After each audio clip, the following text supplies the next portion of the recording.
Hello everyone. Long time no see. I'm really sorry about that.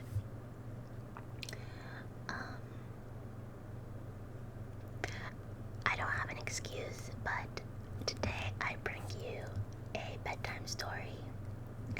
And I am going to be reading from this cookbook I got from Five Below. Which I know seems random, but I like it because the cover is so pretty. Look at all these flowers. I love the way this book looks. And they have little illustrations in them too, in the book too, that are really pretty. But it is Jane Austen's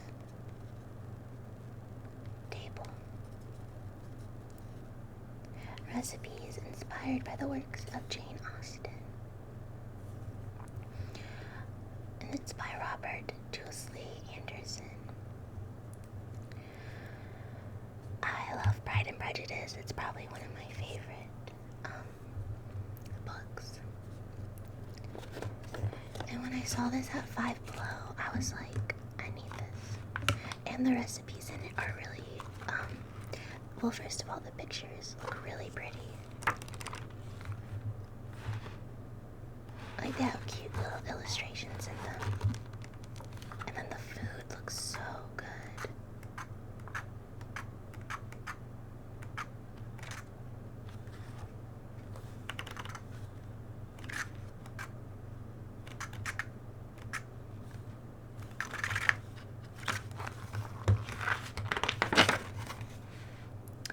Basically, it has recipes for breakfast, picnics, noonchins, and light meals, dinner, trash and sweet things.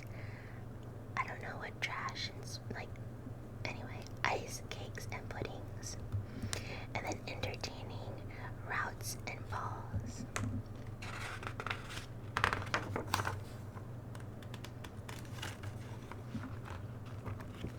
And here is the introduction.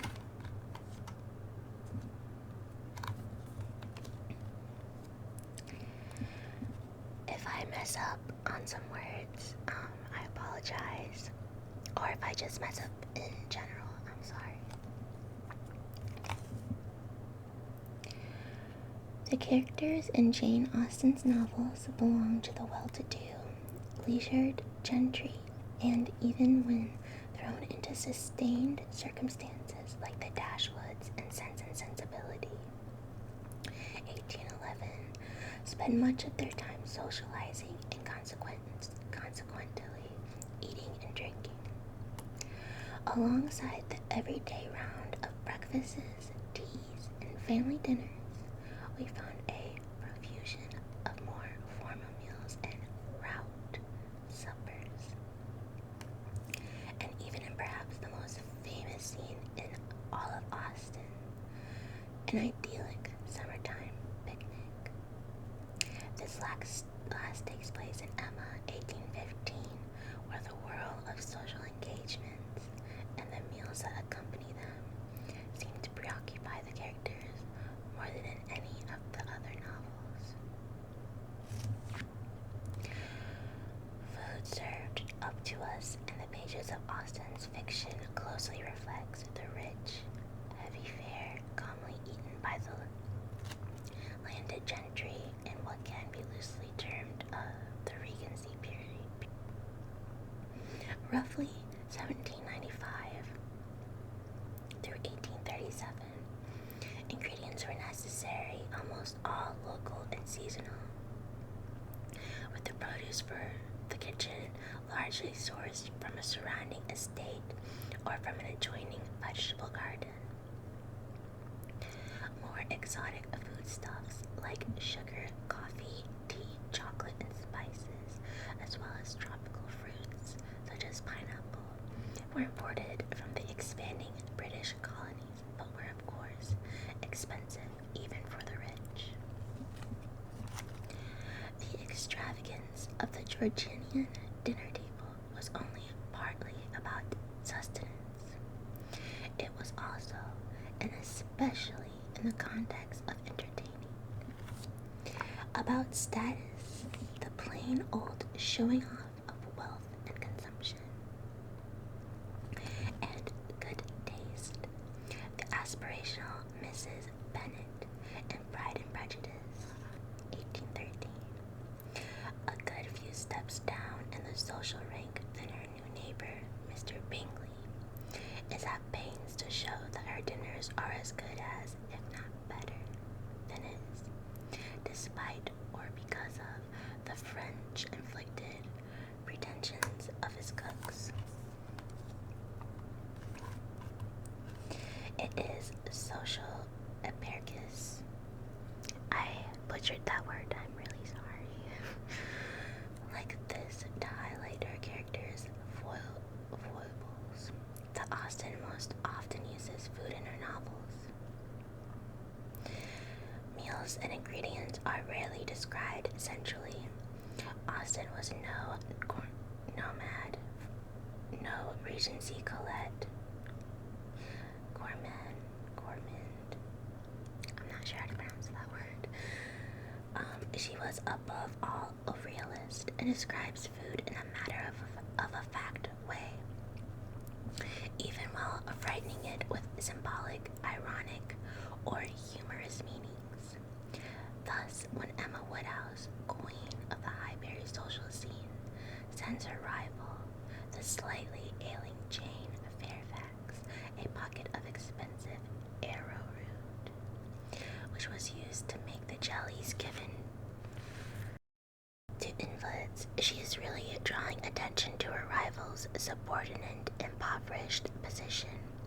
And when Miss Fairfax coolly sends back the same with 1,000 thanks, she is asserting her independence and a refusal to be patronized. Nice. We do not have to rely on the novels themselves when looking for evidence of how Austen and her contemporaries ate. The writer's surviving letters provide a rich treasure trove of domestic detail. We learn, for example, of Jane's role in making the family tea and cocoa in the morning, as do, crucially, the two surviving recipe books associated with the Austen family. I had no idea they had surviving recipe books. That's cool. One created by Martha Lloyd, who lived with Jane Austen and her mother and sister at their cottage in Edward Houston Knight. Their cottage in Charlton. And the rather grander one associated with Jane's brother, Edward Austen Knight, who owned the nearby landed estate, Chawton House. In addition, the Georgian period saw plenty of professional published cookbooks, the most famous of which, Hannah Glass's best-selling The Art of Cookery, made plain and easy, 1747, was still widely used in Austen's time. In this book, we have mined all these sources to bring readers a sumptuous array of recipes that capture the spirit and fear of the food of Austen's world, but adapted and reimagined to suit our modern taste of a lighter, healthier, and more convenient dishes. That's nice because they really do be doing everything by hand back in the 1800s, so I'm glad they updated that. Regency dishes were often labor as well as calorie intensive. I didn't know that either, like that they were super calorie intensive. Here you will find modern recipes from everything from Masonfield wood roast pheasant, oh wow, and Mary Musgrove's meat platter to Dr. Grant's sandwiches, from General Tilney's hot chocolate to route cake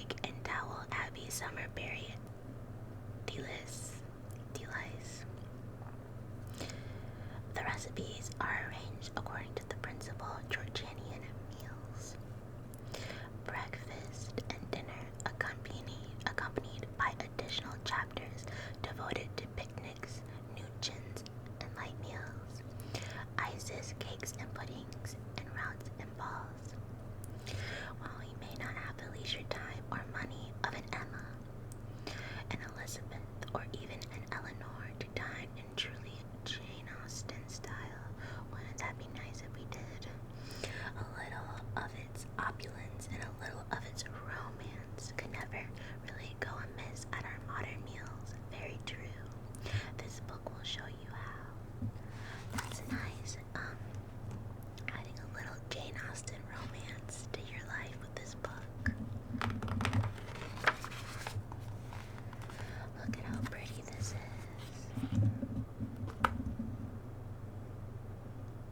I love this drawing, this illustration. Breakfast.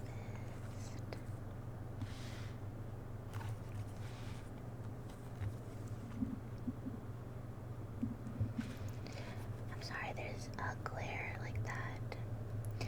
Maybe next time I will not use the ring light. It's just easier to see with it, but anyway. There are very few breakfast scenes in Jane Austen's novels. Perhaps this was because of the novel's sense of proprieties. After all, breakfast was, and still is, the most intimate and private of meals, taken when a household was still in moufeti, so to speak, not quite ready to face the day, and for the round of visits and visitors that might entail. While most ordinary men and women of the Georgian period, breakfast was often a hearty affair featuring bread, meat, eaten early to get the working day off to a good start and on a full stomach.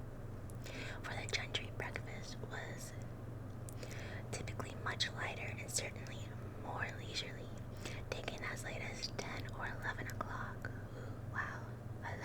Sometimes I'd be waking up at 10 or 11. In the cottage at Chawton, Hampshire, where Jane Austen wrote her last 3 novels, we know that the writer, her mother, and her sister ate little more than tea and toast for the meal. So they basically just had tea and toast for breakfast. That's usually what I do, just like a light breakfast. I don't really have I'm not really that hungry in the morning. What about you guys?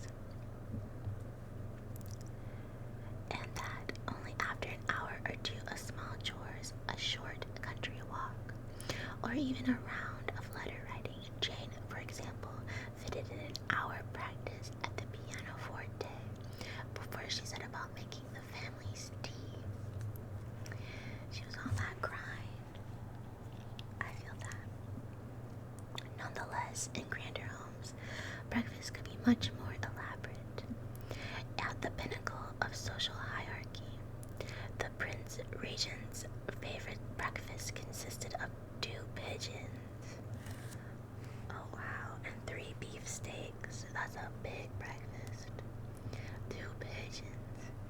There was such a thing as compromise during a visit to a wealthy relative.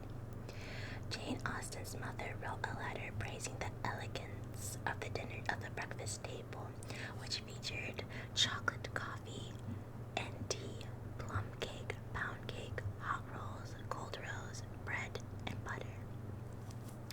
It is such elegance that is the watchword in the recipes here. Let me zoom out a little bit. Okay. Here is the first recipe. Doesn't this look good? So this must be a piece of toast, like cut up. And then this is like ham with egg. This is, if I can show you guys. Oh my god. Henry Crawford's Lazy Breakfast Eggs.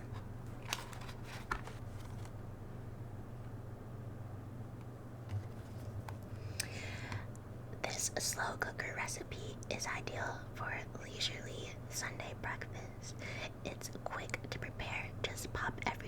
slow cooker and leave it to cook gently while you read the papers and drink a cup of tea. That's nice. That is very simple, actually. And it only takes 55 minutes for cooking and prep, and it serves 4 people.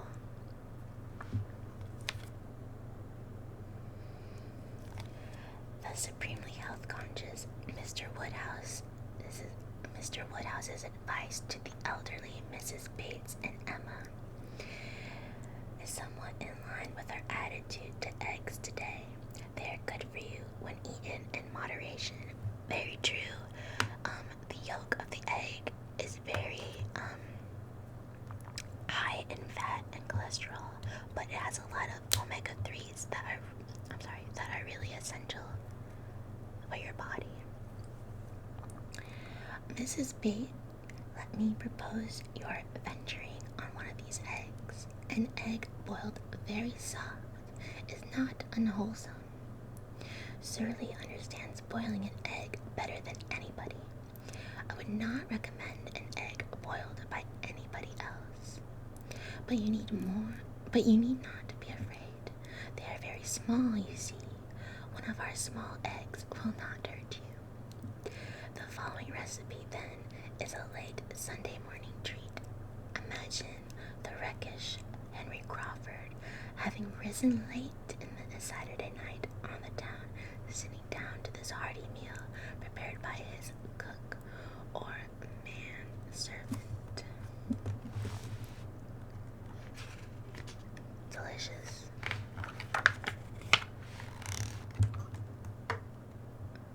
These look so good.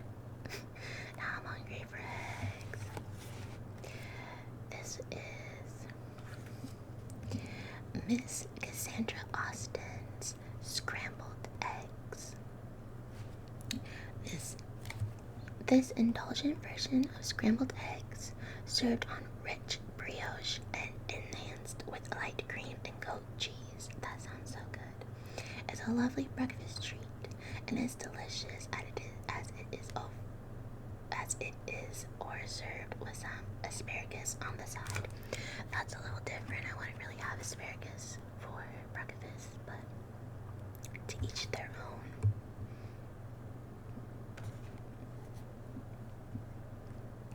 In Jane Austen's time, it was common for farms, cottages, and other rural dwellings to include a poultry yard, generally under the supervision of the mistress of the house.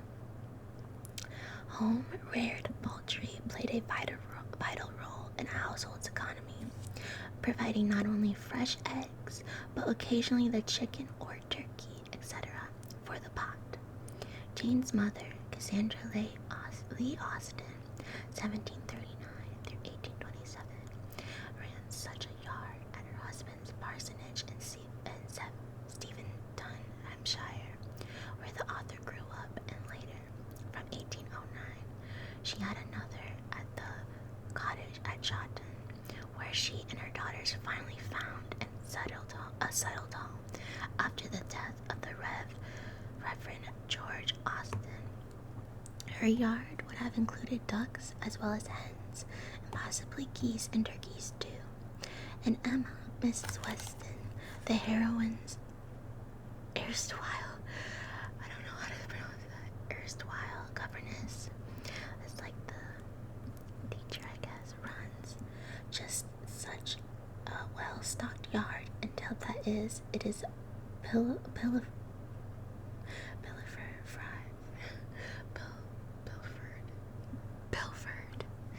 not by foxes, but by the ingenuity of men. I'm struggling now.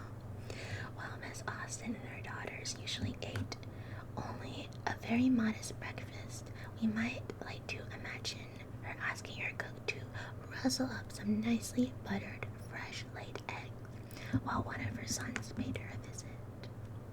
That's cute. It serves two. Takes 15 minutes. Yeah, all you need is bread, eggs, and cream, butter,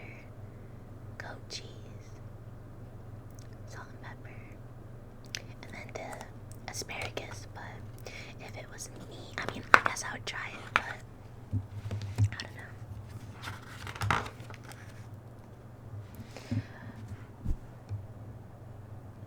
They got oatmeal.